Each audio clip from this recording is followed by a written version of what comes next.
اس کو اسی طرح بدنام کیا گیا ہے جیسے نواز شریف کو چور ڈاکو کہہ کے بدنام کیا گیا نا، جس نے ملک کے لیے خدمت کی ہے۔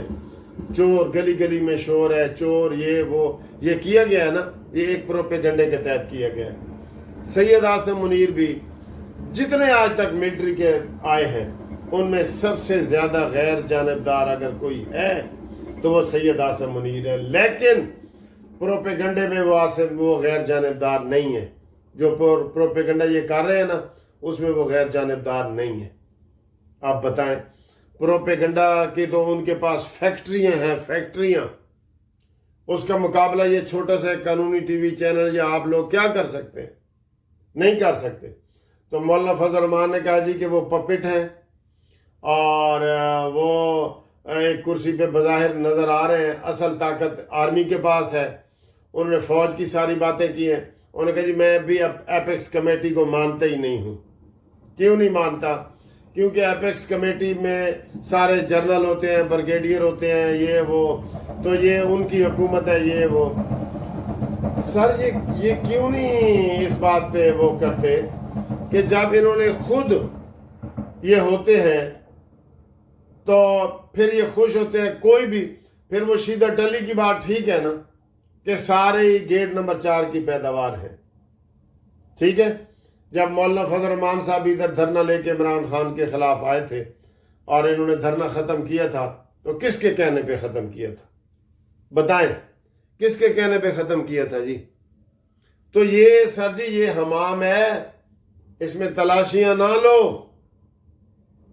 ہم خود کہتے ہیں کہ یہ ہو، لیکن اب عمران سے بڑا کوئی پپٹ ہوگا جس کو بلاول بھٹو نے کہا تھا کہ تم جناب سلیکٹڈ ہو، اور انہوں نے تالیاں بجائی تھیں، اور بعد میں ان کو پتہ چلا کہ بھئی سلیکٹڈ تو میں تو الیکٹڈ ہوں، یہ سلیکٹڈ کیوں مجھے کہہ رہا ہے؟ اور بعد میں انہوں نے کہا جی کہ یہ تو بلاول نے ہمارے خلاف بیان دے دیا، تو ان کو سمجھ ہی نہیں آئی۔ تو سارے ایک ہی تھیلے کے چٹے پٹے ہیں۔ ایک قانون بنائیں، سب آرمی کی سپورٹ چاہتے ہیں، میں آپ کو بتاؤں سب آرمی کی سپورٹ۔ آپ یقین کریں، میں آپ کو ایک بات بتا رہا ہوں، میں نے ایک پاکستان جسٹس پارٹی بنائی نا چھوٹی سی، تو مجھے میں وکیلوں میں رہتا ہوں، 10 وکیلوں نے کہا ہے کہ سر تھوڑا کسی بریگیڈیئر نال رابطہ ہوئے ہے، تھوڑا کسی کرنل نال ہوئے ہے، اگر ایک کرو گے تو اتنے آؤ گے، نہیں تو نہیں آؤ گے۔ میں نے کہا یار آپ کیسی باتیں کرتے ہیں؟ تو یہ میں یہ کہہ رہا ہوں، اس وقت تو میں کہہ رہا ہوں نا، لیکن اگر وہ مجھے کہیں جی کہ ہم آپ کو وزیر اعظم بناتے ہیں تو سارے دوڑے دوڑے چلے جاتے ہیں نا، پھر رسول پسندی تو کوئی نہیں رہتی۔ ابھی مولانا فضل الرحمان کو یہ کہیں تو مولانا کیا کہیں گے کہ نہیں میں وزیر اعظم نہیں بنتا۔ سب وزیر اعظم بننے کے لیے ہیں۔ مولانا تو امریکہ کو کہہ دیا تھا کہ جناب ہمیں بھی آزمایا جائے۔ تو سر آپ تھوڑا نارمل رویہ رکھیں، اور نون لیگ کو بھی ہم یہی کہہ رہے ہیں کہ جناب وہ ان لوگوں سے رابطہ کریں اور نارمل رویے میں آئیں، ٹھیک ہے، تاکہ ملک کو آگے بڑھنا چاہیے یار، ملک کو آگے بڑھنا چاہیے، یہ لیکن نہیں بڑھنے دیتے سر۔ یہ ہم ادھر سے دیکھ رہے ہیں، یہ نہیں بڑھنے دیتے، یہ نہیں بڑھنے دیتے۔ چلیں، یہ کچھ باتیں تھیں جو میں نے مولانا فضل الرحمان صاحب کی پریس کانفرنس، امین گنڈا پوری کی پریس کانفرنس، اور قاضی فائز عیسیٰ کو انہوں نے گھیرے میں لے لیا ہے، اور اطہر من اللہ اور منیب اختر وغیرہ یہ وہ اپنی مرضی کا فیصلہ چاہتے ہیں۔ کل انہوں نے فیصلہ کرنا ہے، آج 4:30 بجے تک یہ سماعت کرتے رہے ہیں، اس کے بعد انہوں نے جناب وہ ملتوی کر دیے کل 10:30 بجے تک۔ تو ادھر بھی مجھے لگتا ہے کہ یہ بحال ہو جائیں گے، اور یہ بھی لگتا ہے کہ جناب عمران خان کی نااہلی والا کیس جو ہے وہ بھی لگ جائے گا قاضی فائز عیسیٰ کے دوران ہی، کیونکہ قاضی فائز عیسیٰ بھی پروپیگنڈا کے زیر اثر آ چکے ہیں، آئیں گے نہیں، آ چکے ہیں، ٹھیک ہے۔ ہم تو سر جی تڑپتے ہیں کلپتے ہیں پاکستان کے لیے کہ کوئی پاکستان کے لیے آگے آئے۔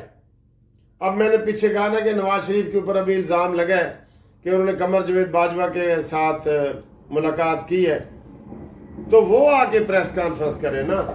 سپیکر احمد خان کا کیا تعلق ہے اس کے بحث کرنے؟ پریس کانفرنس کرنے کا. اچھا نواز شریف مجھے کوئی بتا سکتا ہے کہ وہ کیا کر رہے ہیں اس وقت؟ وہ ناشتہ کر رہے ہیں, لنچ کر رہے ہیں, ڈنر کر رہے ہیں, کیا کر رہے ہیں؟ وہ کیا رہے ہیں؟ وہ پارٹی کے ہیڈ بھی بن گئے تو وہ کیا کر رہے ہیں؟ سندھ میں مصروف ہیں, بلوچستان میں مصروف ہیں, KPK میں مصروف ہیں, کہاں مصروف ہیں؟ یہ سمجھ نہیں آتی کہ جناب حالات کدھر جائیں گے. ادھر باہر بیٹھ کے تو ہمیں خطرات لگ رہے ہوتے ہیں, نعوذ باللہ ہمارے منہ میں خاک. لیکن یہ سارے اس وقت جو ہے یہ پہلا موقع ہے کہ فوج کے خلاف آہستہ آہستہ سارے لوگ اکٹھے ہو رہے ہیں فوج کے خلاف, کہ آپریشن نہ کرو جی, عوام تنگ ہیں جی. عوام پہلے تنگ نہیں تھے, اور یہ جو روز 10 جنازے آپ اٹھاتے ہیں اس سے عوام تنگ نہیں ہوتے. جن کے مر گئے ان سے پوچھو نا, وہ تو کہیں گے عزم استحکام کے ساتھ ایک اور بھی آپریشن شروع کرو. بہرحال یہ حالات ہیں. گروپ لائف انشورنس کے دوست مجھے بار بار فون کر رہے ہیں, ان کو میں کہہ رہا ہوں کہ 16 ستمبر کو آپ کا کیس لگ گیا ہے. 16 ستمبر اسلام آباد ہائی کورٹ میں, یہاں لاہور میں بھی لگائیں گے. جو لوگ انتظار میں تھے وہ فوری طور پہ ہمارے ساتھ رابطہ قائم کریں اور اس مین کیس میں شامل ہو جائیں جو 4 سال کے بعد لگا ہے.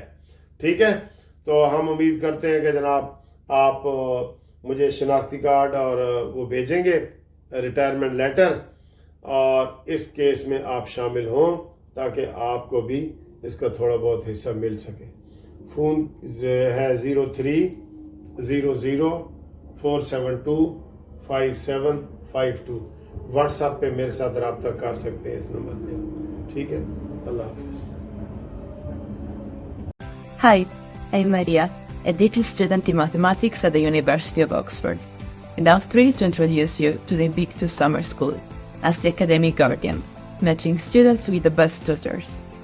At Invictus, we offer a remarkable opportunity to experience the excellence of Oxford University firsthand. Our program not only provides top-tier academic instruction, but also immerses you in the rich history and culture of Oxford. As a student here, you will study courses, join field trips, and participate in activities, workshops, and seminars that will transform you personally, socially, and professionally. Join us to unlock your potential, build lasting connections, and pave the way for your future success.